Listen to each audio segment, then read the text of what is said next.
Madridistas, this Saturday, Real Madrid is back at home in the Santiago Bernabeu as Real Madrid faces off against Mallorca in the final game before the first international break. Who will be starting? Will it be Vini? Will it be Rodrygo? I will tell you who I want to be seeing in my starting 11 in this video, as well as my keys to the game and, of course, my official match prediction. So, Madridistas, we've already been grinding today. I already dropped you my initial thoughts on the Champions League draw. If you haven't already seen that video, please go take a look at it after this video too. And I'm very curious to hear from you too. What are your thoughts on that too? But we have some more information coming out, breaking news, match previews, match reactions like that too. So if you're new around here, please hit that subscribe button and like the video. About half of you watch all the videos but you're not subscribed.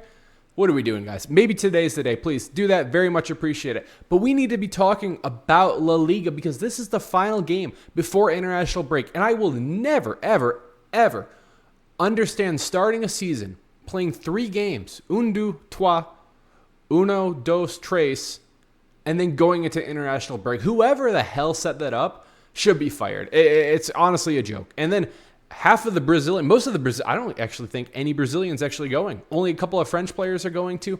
It makes no sense. It kind of throws off the rhythm and everything for the season.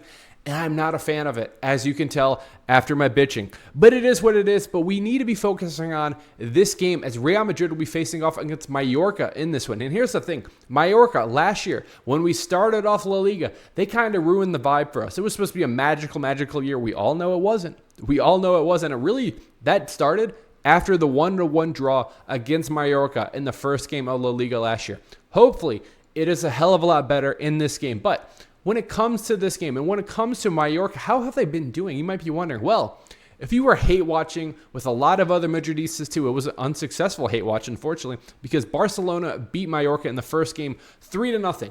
Now, here's the thing. One goal was very pretty. The second goal probably should not have counted. And then the third goal only took about 27 shots in the second half by Barcelona after they were playing against 9 men. So it is what it is.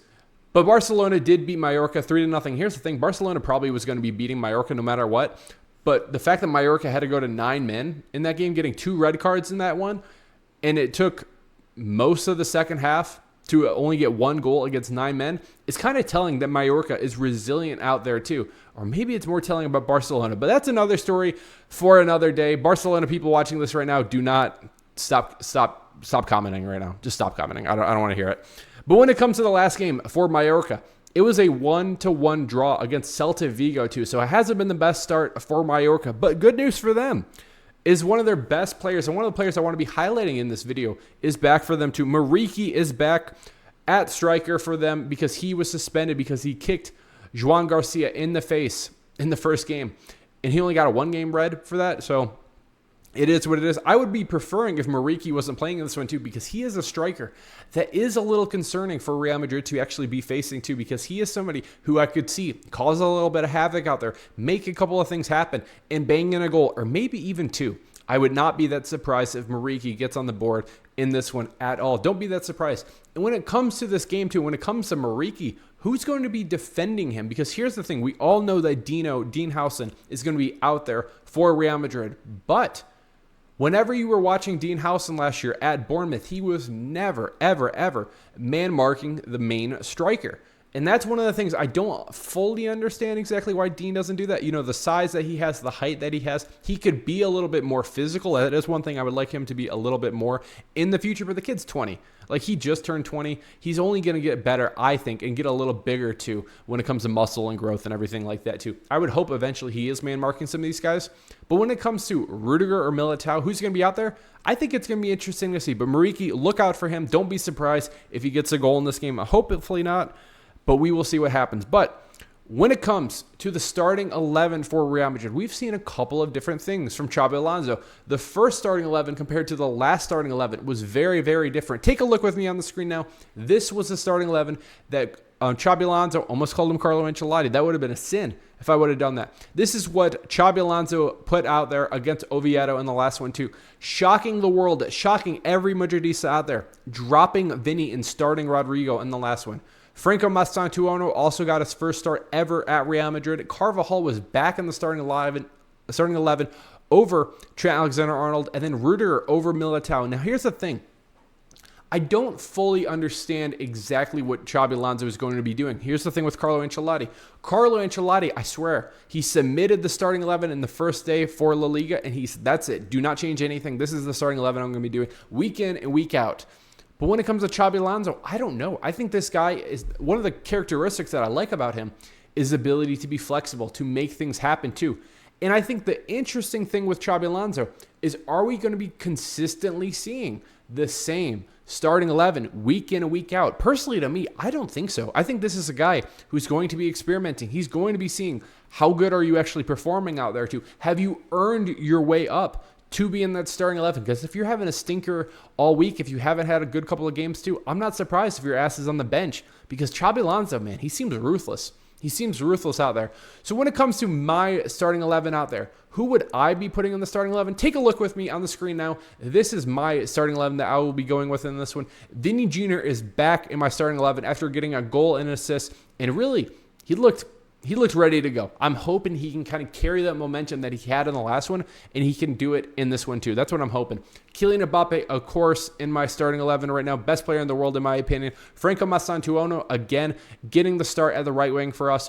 Arda getting the start. Tchouaméni, Fede Valverde. I don't expect that midfield to be changing at all. Alvaro Carreras, Dean Howson, Militao back in over Rudiger. Trent Alexander-Arnold back at the right back. And, of course, Thibaut Courtois and goalkeeper for me. Now, when it comes to my keys of the game, a couple of different things that I want to be seeing. There's a couple of different areas that I think we can be improving on. And maybe it's me being a little nitpicky, but the first thing is a key word for me.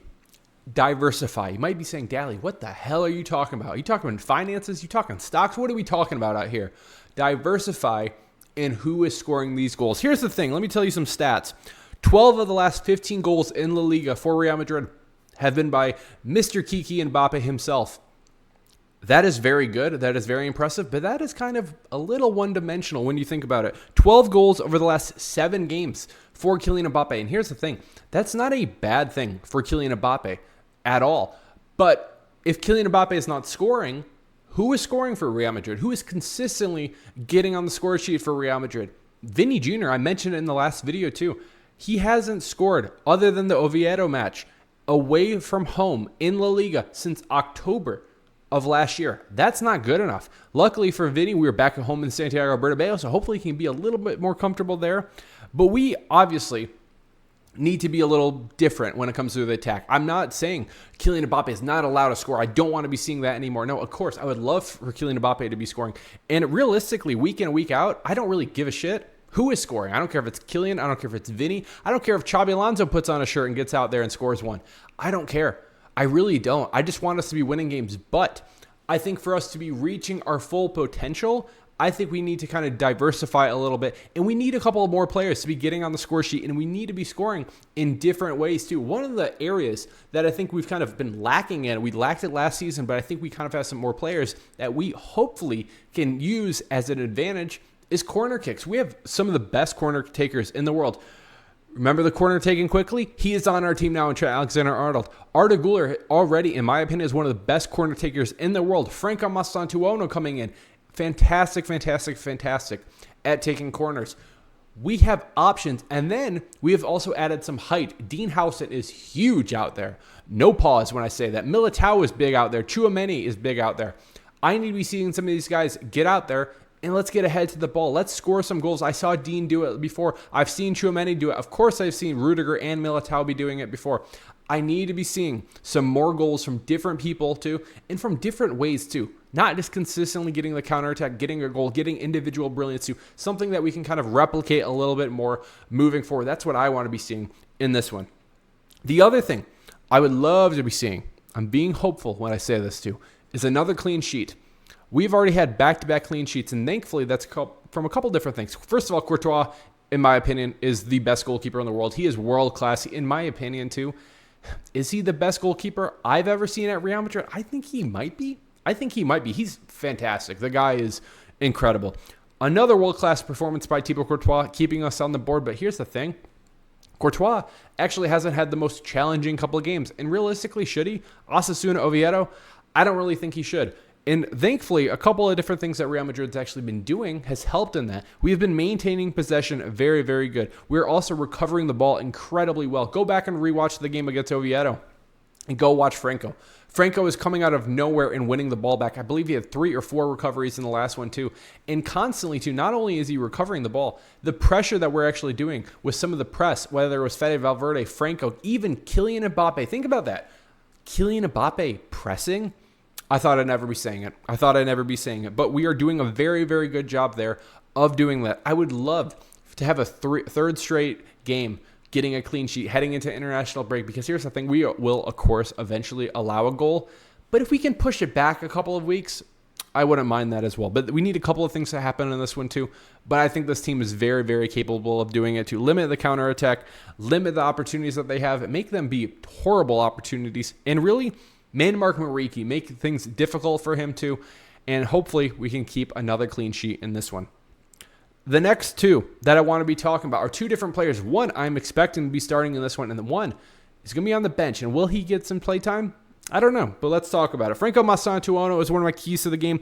I am expecting Franco to get the start once again for Real Madrid, and I would love to see him shoot the ball more. I think he's done a good job of getting the ball, trying to create opportunities too. I think he earned a pen in the last one, didn't get awarded, but he was also trying to get on the back of a header, trying to get across. He was in a good couple opportunities too, and he was in the right area. He just wasn't getting a shot off. I would like Franco to get a shot off, especially that left foot, man. He's got so much power in that thing, so much just beautiful, beautiful finesse he can do with that left foot. I would love to see him be a little bit more aggressive when it comes to that in this game. Let's get a goal in this game, Franco. That's my challenge for you. I would love to see a goal. The next player I want to be talking about is Thiago Picharch, whatever you want to be calling him. I will be calling him Thiago. I would love to be seeing him get some run in this game too. And here's the thing.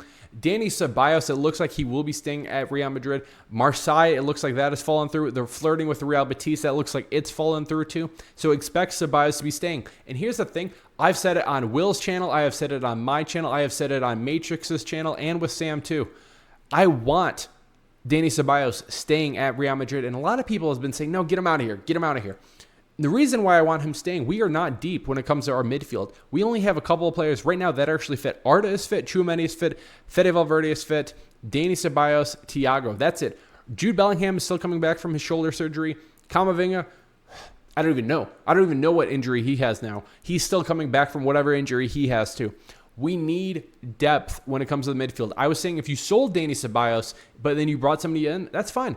And a lot of you were saying, well, we have Thiago. We can lose Danny and then Thiago can get minutes. I don't disagree with you, but I would rather remain and keep Dani Ceballos here and then give Thiago minutes. That's what I want to be seeing in this game. That's what I want Xabi Alonso to be doing in this game. Keep Dani Ceballos on the bench. We already know what he can do, but let me see Thiago. I have heard fantastic things about this guy, but I can't even judge him because I haven't seen him play, and I want to see him play in this one. Now, will he get in?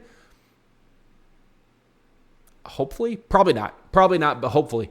But we will see what happens too. But I want to hear from you in the comments too. What's your thoughts on Thiago? Have you seen him play? Do you think he's great? Do you think he's the next gem at Real Madrid? Very, very curious to hear from you in the comments below. But when it comes to my official match prediction in this one, I think this is going to be an interesting game. We're back at home in the Santiago Bernabeu. It was 1-0 in the first game here. Getting a pen to get us a goal. Don't love that ever. And then in the last one against Oviedo, I think the score line looks a little bit better than what we are actually doing in that game too, because in the 80th minute, it was only 1-0.